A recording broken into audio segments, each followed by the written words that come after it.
ये मिंता देवी कौन है? शकुन रानी, गुरकीरत और आदित्य श्रीवास्तव जैसे महान और चर्चित मतदाताओं के नाम की कड़ी में मिंता देवी भी जुड़ गई हैं। 12 अगस्त को संसद परिसर में विपक्ष के कई नेता सफेद टी शर्ट पहनकर प्रदर्शन कर रहे थे। उनकी टी शर्ट पर एक महिला की तस्वीर है, लिखा है मिंता देवी। मिंता देवी की उम्र 124 साल बताई जा रही है और दावा किया जा रहा है कि पहली बार वोटर बनने के फॉर्म में मिंता देवी का। बिहार के अंदर इस वक्त भारतीय जनता पार्टी की हालत पूरी तरह से पतली होती हुई नजर आ रही है। जिस तरह से राहुल गांधी ने चारों तरफ सच्चाई सामने लाकर रख दी है, उसके बाद से भाजपा की एक तरह से कह दीजिए कि बिहार के अंदर उल्टी गिनती शुरू हो चुकी है। किस तरह से वोट चोरी पकड़ी जा रही है, आज कुछ तथ्य और सबूतों के साथ आप लोगों को दिखाऊंगा। हमारे साथ वरिष्ठ पत्रकार मौजूद है रवीश कुमार। आप उनकी रिपोर्ट देखिए कि किस तरह से फर्जी वोटर्स बनाए जाते हैं, बिहार के अंदर किस तरह से उल्टी गिनती शुरू हो चुकी है। नमस्कार, मैं रवीश कुमार। ये मिंता देवी कौन है? शकुन रानी, गुरकीरत और आदित्य श्रीवास्तव जैसे महान और चर्चित मतदाताओं के नाम की कड़ी में मिंता देवी भी जुड़ गई हैं। 12 अगस्त को संसद परिसर में विपक्ष के कई नेता सफेद टी शर्ट पहनकर प्रदर्शन कर रहे थे। उनकी टी शर्ट पर एक महिला की तस्वीर है, लिखा है मिंता देवी। मिंता देवी की उम्र 124 साल बताई जा रही है और दावा किया जा रहा है कि पहली बार वोटर बनने के फॉर्म में मिंता देवी का नाम है। फॉर्म 6 में 124 साल की महिला का नाम कैसे हो सकता है, जबकि दुनिया में इस उम्र का कोई भी जीवित नहीं है, ऐसा दावा किया गया है सोशल मीडिया में। मिंता देवी को लेकर सोशल मीडिया में कई दिनों से चर्चा चल रही थी। आज विपक्ष ने उनके नाम की टी शर्ट पहन ली। राहुल गांधी की प्रेस कॉन्फ्रेंस ने वोटर लिस्ट को देखने का पूरा नजरिया बदल दिया है। वोटर लिस्ट को अभी तक बूथ एजेंट के हवाले कर दिया जाता था, उसी की संपत्ति मानी जाती थी, लेकिन अब वोटर लिस्ट का मामला राष्ट्रीय स्तर का हो गया है। एक एक नाम की खोज की जा रही है। आपको याद होगा, लोकसभा चुनाव के समय फॉर्म 17C की चर्चा चल पड़ी। पत्रकार पूनम अग्रवाल के कारण राजनीतिक कार्यकर्ता भी फॉर्म 17C की मांग करने लगे। इससे पता चल जाता था कि एक बूथ पर कितने वोटर हैं और कुल कितने वोट डाले गए। नियम तो यह पहले से था चुनाव आयोग की किताबों में, लेकिन 17C को लेकर जागरूकता 24 के लोकसभा चुनाव में ही आई। इतनी चर्चा हुई कि तत्कालीन मुख्य चुनाव आयुक्त और इस धरा पर मौजूद महान शायर राजीव कुमार भी झुंझला गए। 17C मेरे ख्याल से आज के दिन पूरी कंट्री में 17C के बराबर तो दूसरा फॉर्म नहीं है जिसकी चर्चा हो सकती है। सबसे ज्यादा पॉपुलर फॉर्म वही है। यूपीएससी के बच्चों को, सारे एग्जाम वाले बच्चों को तैयारी करनी चाहिए 17C क्या होता है।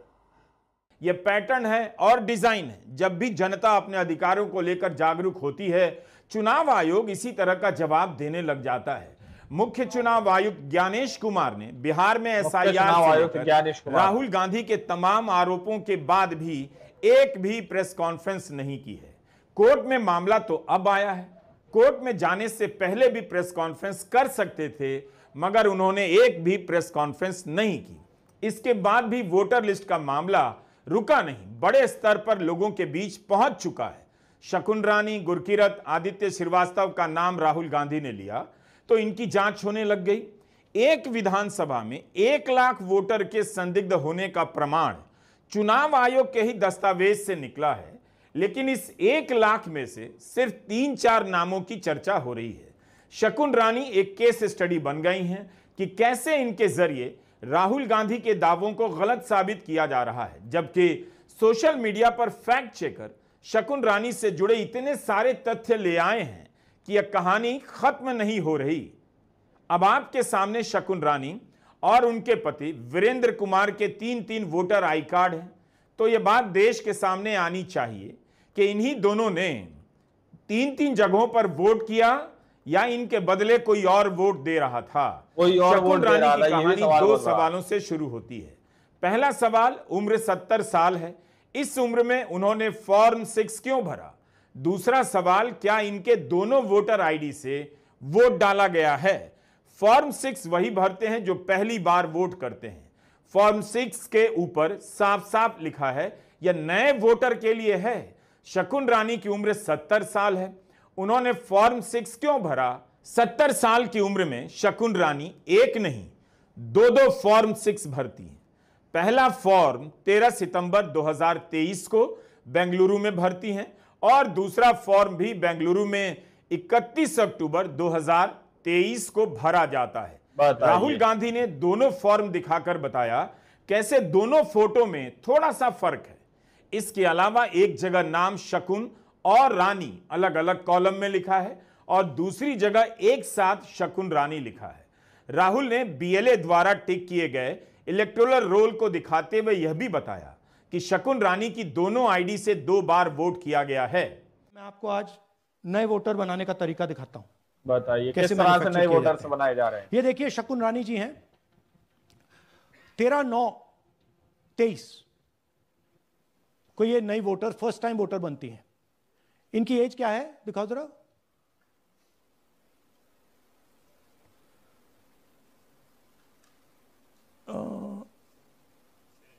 70 साल की हैं। 70 साल की। और ये देखिए कैसे किया गया है। 2 बार अप्लाई करती हैं। पहली बार 13/9, दूसरी बार 31/10। इसमें उनकी फोटो जूम आउट है, इसमें उनकी फोटो जूम इन है। ऊपर देखिए फर्स्ट नेम शकुन, सरनेम रानी।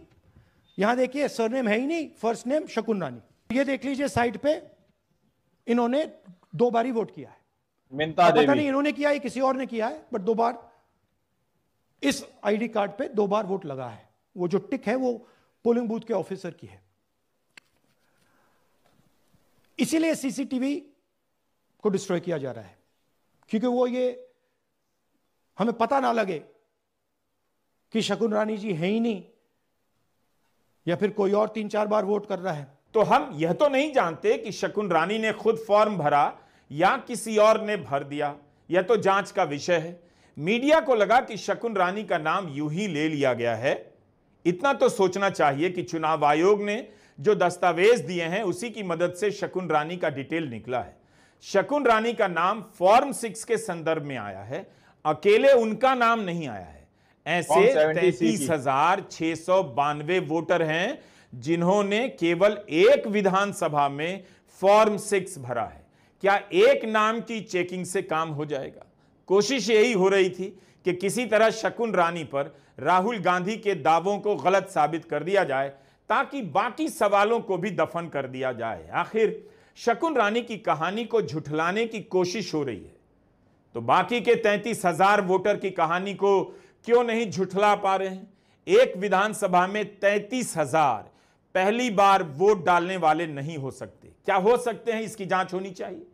फॉर्म 6 के सवाल को गायब कर दिया गया है। इस फॉर्म में 33,000 से अधिक लोगों के नाम हैं।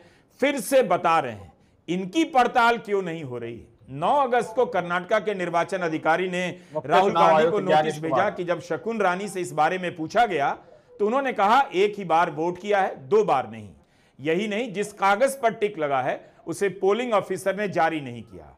अपने नोटिस में निर्वाचन अधिकारी ने राहुल से वह कागज मांगे हैं जिनके आधार पर उन्होंने दावा किया है कि शकुन रानी या किसी और ने उनके नाम पर 2 बार वोट किया। निर्वाचन अधिकारी ने इसे प्राथमिक जांच कहा है। इस नोटिस में फॉर्म 6 से जुड़े किसी सवाल का जवाब नहीं दिया गया है। क्या यही आयोग की जांच हुई? इतनी बात तो न्यूज चैनल के पत्रकार को भेजकर भी प्रसारित किया जा सकता है, और कर भी रहे हैं। क्या सिर्फ शकुन रानी से बात कर लेना आयोग की प्राथमिक जांच है? आखिर जब एक वोटर की प्राथमिक जांच आयोग कर सकता है तो राहुल गांधी के फॉर्म 6 वाले सवालों की जांच के लिए 33,000 वोटर की क्यों नहीं जांच की गई और 1 लाख की क्यों नहीं की गई? बात केवल एक शकुन रानी की नहीं है, सबकी है, और उन सबकी जिनकी उम्र 70 से 98 साल के बीच है और जिन्होंने फॉर्म 6 भरे हैं। ये मिसयूज ऑफ फॉर्म 6 33,000 लोग हैं, नाम है यहां पे सबके। ये आप देखिए, इनकी एज भी है, 98, 96, 95, 89, 88, 72, 67, 57। यहां पे इस पूरे पैक में 18 से 23 का कोई नहीं। तो this is new voter manufacturing. ये है नया वोटर, यंग वोटर। महादेवपुरा एक विधानसभा है। इस विधानसभा में 11,000 से अधिक डुप्लीकेट वोटर कैसे निकल आए? 40,000 से अधिक वोटर का पता फेक और संदिग्ध कैसे हो सकता है? क्या यह मामूली बात है? अगर एक विधानसभा में 1 लाख वोटर फर्जी होंगे तो इसकी जांच क्यों नहीं होनी चाहिए? अगर सभी क्षेत्रों में ऐसा है तो सवाल क्यों नहीं पूछा जा रहा कि आप इतने साल से कर क्या रहे थे? हर साल जब मतदाता सूची का समरी रिवीजन होता है तो उसके बाद भी इतनी गड़बड़ी कैसे निकल आई? इसका मतलब है चुनाव आयोग के पास वोटर लिस्ट बनाने की पारदर्शी और पेशेवर व्यवस्था नहीं है। शकुन रानी के पास न्यूज चैनल के रिपोर्टर गए तो उन्होंने कहा उनके पास एक ही वोटर आई कार्ड है और वे एक ही जगह वोट डालती हैं। उनके इस जवाब से हंगामा मचाया गया। राहुल का दावा गलत निकला, लेकिन उनका जवाब पूरा नहीं था। उन्होंने कुछ और भी कहा कि मेरे पास एक ही वोटर आईडी है और मैंने एक ही बार वोट किया है। या उन लोगों की प्रॉब्लम है कि 2 कैसे हुए हमें नहीं पता, चाहे 4 बार वोट हुआ हो, इससे मुझे क्या? मैं तो एक ही बार वोट करने गई। ये तो उनको पता होगा कि एक नाम से 3 या 4 वोट कैसे पड़ते हैं। ये तो वो जानते होंगे और वो ही वोट डलवा रहे थे। वो से शकुन रानी का मतलब है चुनाव आयोग से जो मतदान करवा रहे। तो आप लोगों ने इस वीडियो को शुरू से आखिर तक देखा। वीडियो के अंदर साफ तौर पर बात की गई है कि किस तरह से एक फर्जी वोटर तैयार किया जाता है। एग्जाम्पल कुछ वोटर्स के इस वीडियो के अंदर दिए गए हैं, कुछ सबूत और कुछ तथ्य के आधार पर आप लोगों को वीडियो के अंदर दिखाई भी गए कि किस तरह से एक ही व्यक्ति के फॉर्म 6 भरवाकर किस तरह से फर्जी वोटर बनाए जाते हैं, किस तरह से उससे जगह जगह पर वोट डलवाया जाता है, या फिर किस तरह से एक ही शख्स के कई वोट बनाकर अलग अलग जगहों पर किसी और शख्स से वोट डलवा दिए जाते हैं। इस तरह से दोस्तों ये जनादेश नहीं है, जनता का तंत्र नहीं है, बल्कि भीड़ तंत्र के जरिए से इस तरह से चुनाव को एक और किया जाता है। अब ये सारी तस्वीरें सामने निकल कर आ रही हैं दोस्तों। हमने स्टार्टिंग में कहा था कि बिहार के अंदर भारतीय जनता पार्टी की उल्टी गिनती शुरू हो चुकी है। अब आप लोग जरा सोचकर बताइए कि वाकई में बिहार के अंदर भारतीय जनता पार्टी की उल्टी गिनती शुरू हो चुकी है? क्योंकि जिस तरह से सबूत सामने निकल के आ रहे हैं उससे तो बहुत ज्यादा स्ट्रिक्ट जो है बिहार का चुनाव किया जाएगा। बिहार के अंदर इलेक्शन होगा, पूरी निगरानी में होगा, तो उसके आधार पर लोग कह रहे हैं कि बिहार के अंदर भारतीय जनता पार्टी की उल्टी गिनती शुरू हो चुकी है। तो आप लोगों ने इस वीडियो को शुरू से आखिर तक देखा तो ना, आप लोग इसके बारे में क्या सोचते हैं, क्या समझते हैं, कमेंट में अपनी राय जरूर दीजिएगा। मिलते हैं अगली वीडियो में, जब तक के लिए जय हिंद, जय भारत।